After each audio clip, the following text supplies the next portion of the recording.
Okay, so I'm be doing a tutorial on exercise 17.8. It says a gas thermometer registers an absolute pressure of 325 mm of mercury when in contact with water at the triple point. What pressure does it read when in contact with water at the boiling point? So the first thing that's key here is that we're in absolute pressure, which is a good thing. If we ever see gauge pressure, it becomes a huge pain. Well, it's not a huge pain in the butt, but then you have to consider the atmospheric pressure as well. So the gauge pressure plus atmospheric pressure gives you the absolute pressure. We don't have to do any of that, so all of our formulas are good so far. And then the other key here is with water at the triple point. That's the other key. So if you recall that the triple point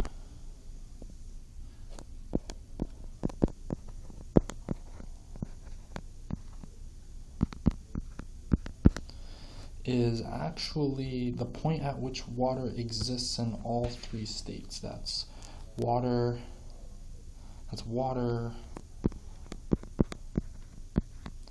is going to be a gas. Water is going to be a liquid.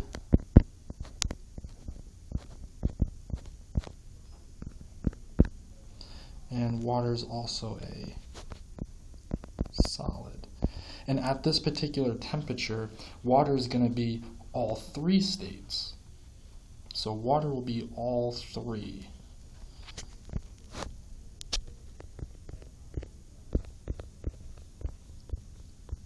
And that's easy to remember because it's going to actually be 0 degrees Celsius. So when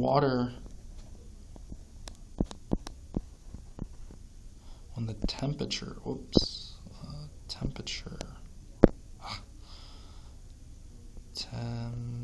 T of water is going to equal to 0 degrees Celsius, it's going to be at what is known as the triple point.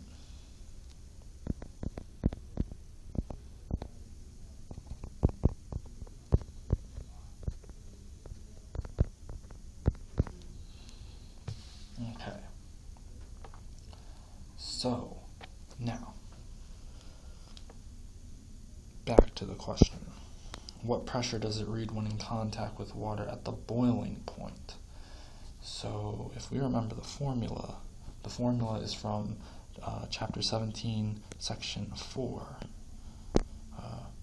T2, temperature 2 over temperature 1 is going to equal to pressure 2 over pressure 1.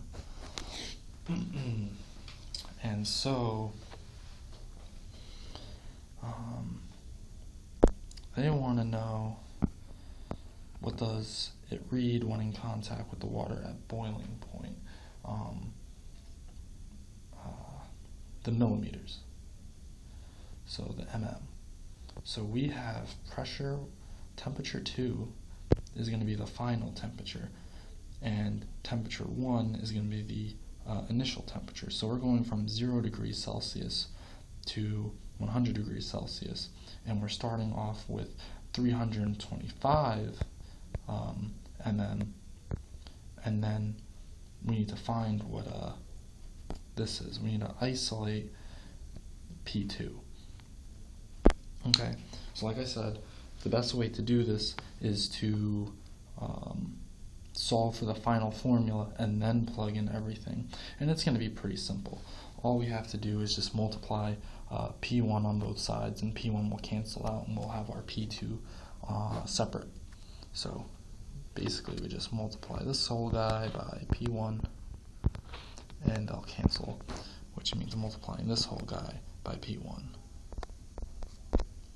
So we get P2 is going to equal to, right above, P1 times T2 over T1. And that right there is the final formula. now we just plug in the numbers. Let's see, P1 was 325 right there.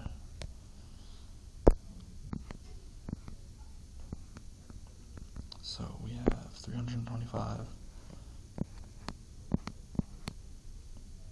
So P2 equals 325 mm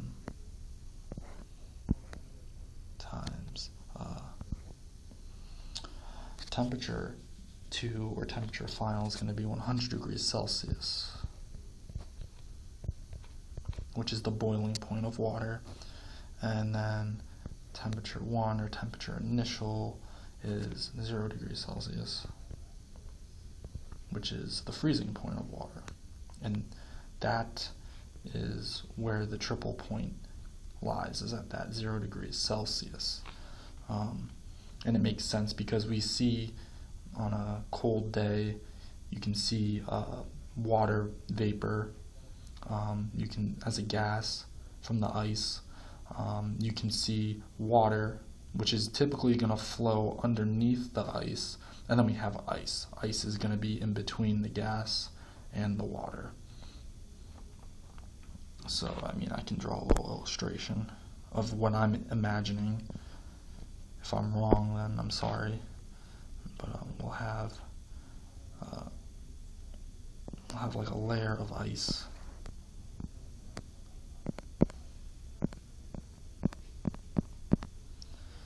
We'll have the water flowing underneath the ice, like at a lake. Sometimes you'll see the ice sits on top of the water. And then we'll also have, like a little vapor coming from the ice. So this is let me erase this.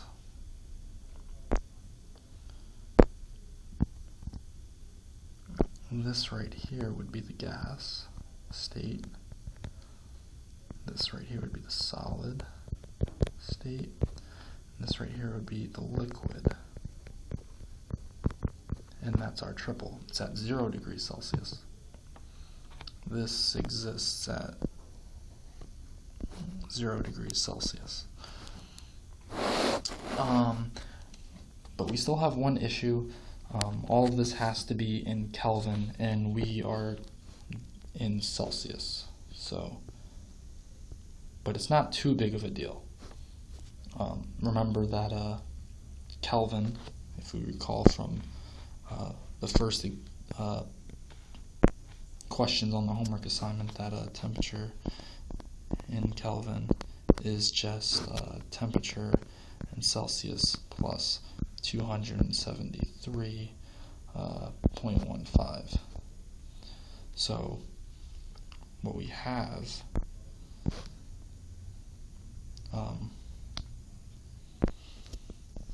above is now P2 is going to equal to 325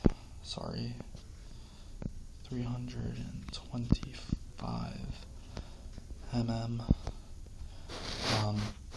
100 degrees Celsius plus 273.5 is 373.5. So that's pretty straightforward. 373.15. Yeah. My 5. 373.15. There we go. And 273.15.